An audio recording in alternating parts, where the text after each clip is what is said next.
ओम शांति। सहयोग की शक्ति। अच्छे कार्य में सहयोग देना हर मानव का फर्ज है। सहयोग का फल अनंता लौटकर हमारे पास ही आता है। यह अकाट्य सिद्धांत है कर्म का। यदि हम ज़रूरत के समय एक दो की सहायता नहीं करते, संगठित नहीं होते, तो कितने भयंकर परिणाम सामने आ सकते हैं। इस बात को समझाने के लिए एक छोटी कहानी इस प्रकार है।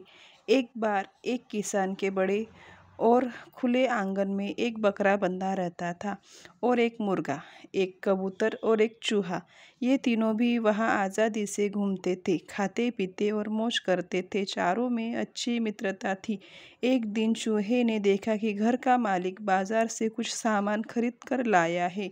वह उत्सुकतावश उस सामान के आसपास चक्कर लगाते लगाते देखता है कि उसमें एक चूहेदानी भी है।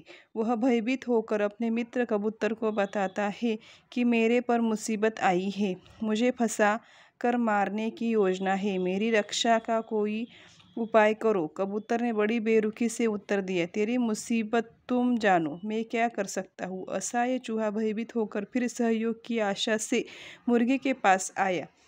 मुर्गे से भी वही उत्तर मिला। अंत में वह बकरे के पास गया, पर उसने भी उसे निराश ही किया। कोई रास्ता न देख अपने जीवन की रक्षा के लिए चूहा चुपचाप घर छोड़कर जंगल की ओर दौड़ गया।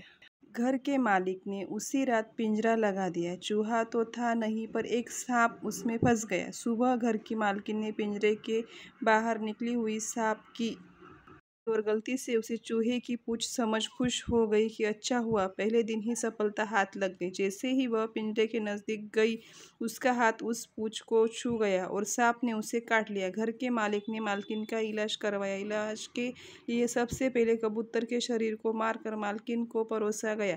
फिर मुर्गे की बारी आई। यह सब करने पर भी मालकिन बच नहीं पाई और उसकी 13वीं पर बकरे की भी बलि चढ़ गई। इस प्रकार समय एक मित्र को सहयोग न देने से क्रमवार तीनों का ही अंत हो गया।